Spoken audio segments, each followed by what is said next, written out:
ವಿಜೇಂದ್ರ ಯಾರ್ರಿ? ನಾವು ನೋಟಿಸ್ ಕೊಟ್ಟಾರ, ಉತ್ತರ ಕೊಟ್ಟಾರ, ಇವನಿಗೆ ಹೆಂಗ್ ಗೊತ್ತಾಯ್ತು? ಮಾಧ್ಯಮಗಳ ವಿರುದ್ಧ ಯತ್ನಾಳ್ ಕಿಡಿ. ಕೆಲ ಮಾಧ್ಯಮಗಳು ವಿಜಯೇಂದ್ರ ಕೈಗೊಂಬೆಗಳು. ನೀವೇ ಸೃಷ್ಟಿ ಮಾಡ್ಕೊಳಕತ್ತೀರಿ. ನಿಮಗೆ ಬೇಕಾಗಿದ್ದು ವಿಜೇಂದ್ರ ಅವ್ರ ಅಪ್ಪ. ಮೀಡಿಯಾದವ್ರು ಏನ್ ಮಾಡಿದ್ರು ನನಗೆ ಏನಾಗುದಿಲ್ಲ. ನಿನ್ನೆ ಒಂದು ಹೊಡೆದ್ರಿ ಏನಂತೇಳಿ ಕ್ಯಾಕರ್ ಸುಗ್ಳ್ಯಾರ. ಮಾನ ಮರ್ಯಾದೆ ಐತನ್ರಿ ಮಾಧ್ಯಮಗಳಿಗೆ. ಕ್ಯಾಕರ್ ಸುಗಳಿದ್ದು ಏನ್ ಪ್ರೂಫ್ ಐತಿ ನಿಮಗೆ?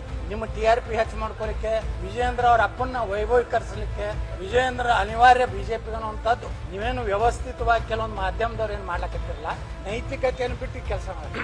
ನನಗೆ ನೋಟಿಸ್ ಬರೋಕ್ಕಿಂತ ಮುಂಚೆ ಅದು ಲೀಕ್ ಆಯ್ತು. ಯಾರು ಮಾಡಿರ್ಬೋದು?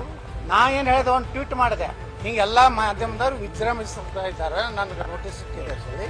ಅದು ಏನು ಬರ್ತದೆ ಅಂತ ನೋಡಿ ನಾನು ರಾಜ್ಯದಲ್ಲಿ ಏನೇನು ನಡಿಲಾಕತ್ತದ ಅದ್ರ ಬಗ್ಗೆ ಪೂರ್ಣವಾದಂತ ವಿವರ ಕೊಡ್ತೀನಿ ಅಂತ. ಮುಂದೆ ನೀವೇ ಹೊಡಿಲಾಕತ್ರಿ. ಯತ್ನಾಳ ನೋಟಿಸ್ ಕ್ಯಾರಿ ಅನ್ನೋದಿಲ್ಲ, ಇಂಥ ಭಾಳ ನೋಟಿಸ್ ಅದು ಎಲ್ಲಿ ಹೇಳಿದ್ದೆ, ಎಲ್ಲೇ ಪ್ರೂಫ್ ಐತೆ?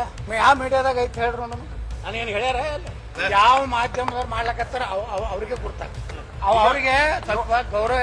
ನಮ್ಮ ಬಗ್ಗೆ ಯತ್ನಾಳ ಬಗ್ಗೆ ಆ ಚಾನೆಲ್ದವ್ರಿಗೆ ಅಭಿಪ್ರಾಯ ಚಲೋ ಇಲ್ಲಲ್ಲ, ಬಿಟ್ಬಿಡಿ. ನೀವು ವಿಜಯೇಂದ್ರ ಮುಂದೆನೆ ಭಜನೆ ಮಾಡ್ಕೊತ್ಕೊಂಡ್ರಿ. ನಾ ಏನಾರು ಹೇಳಿನ ನಿಮಗೆ? ಹೇಳ್ರಿ ನೋಡೋಣ. ನೋಟಿಸಿಗೆ ಉತ್ತರ ಕೊಡೋದಿಲ್ಲ, 10-20 ಏನಾರು ಎಲ್ಲಾರು ಹೇಳಿನ? ನಿಮ್ಮಲ್ಲಿ ಏನಾರು ದಾಖಲೆ ಇದಾವ? ಮತ್ತೆ ನೀವು ಯಾಕೆ ಹೊಡಿತಾ ಇದ್ದೀರಿ? ಒಂದು ವಾರದಿಂದ ಹೊಡಿತಾ ಇದ್ದೀರಿ. ನಾ ಅದನ್ನೇನು ಹೇಳೋದಿಲ್ಲ. ಯಾವ ನೋಟಿಸದ್ದು ನಿಮ್ಗೆ ಸೋಕಾಜ್ ನೋಟಿಸ್ ಕೊಟ್ಟಾನಲ್ಲ ಅವನಿಗೆ ಹೋಗಿ ಕೇಳಿ.